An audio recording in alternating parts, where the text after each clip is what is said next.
The pacified heart. My nightmare probably wouldn't even frighten someone else. Nothing jumped and screamed, boom. There were no zombies, no ghosts, no psychopaths. There was really nothing, really, but only one thing. I was being trapped in a forest with a lot of huge and tall trees. So quiet that the silence was uncomfortable pressure against my eardrums. It was dark, like dust on a cloudy day, with only enough light to see that there was nothing to see. I hurried through the gloom without a path, always searching, but I couldn't remember what it was that I was searching for, and nothing to find. That there never had been anything more than just this empty, dread wood, and there never would be anything more for me, nothing but nothing. I wish I could feel numbed again, but I couldn't remember how I'd managed it before. The nightmare was nagging my mind and making me think about things that cause one pain, and that is you. I don't want to remember the man anymore. Even as I shuddered away from the images, I felt my eyes fill with tears and aching begin around the edges of my hole in my chest.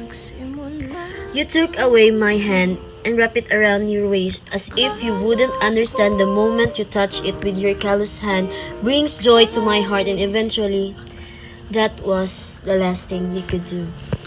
To break me into broken glass again. Yes, again because you already did it before. The words run through my head, lacking the perfect clarity of my hallucination last night. They were just words, soundless, but it was as powerful as the deities. It can vanish and destroy you at any moment. Those words can rip the hole in my chest wide open.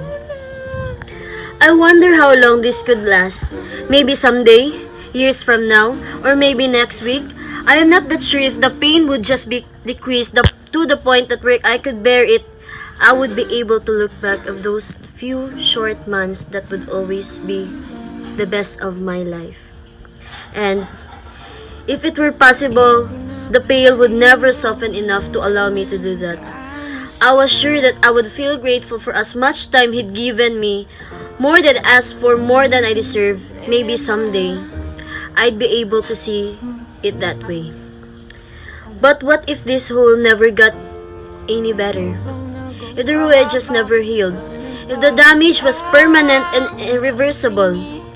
I held myself tightly together and composed this shit out of me, as if it never existed, as if this whole damn pain was because of him, and as if he never touched my swelling up heart, and I thought in despair. But that didn't put things back the way they'd been before I'd met him. The physical evidence was the most insignificant part of the equation. I was totally changed. My insides altered almost past to the point of recognition. As if it never existed, swear that was insanity.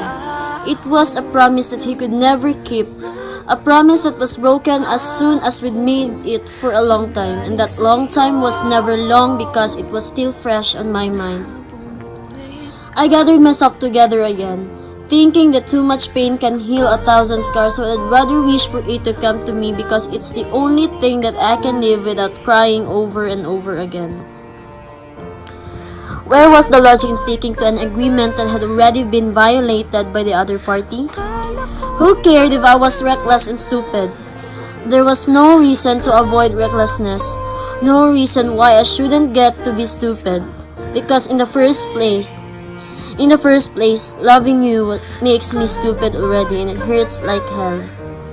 And surely, the negative things that are present around me are swallowing me, slowly,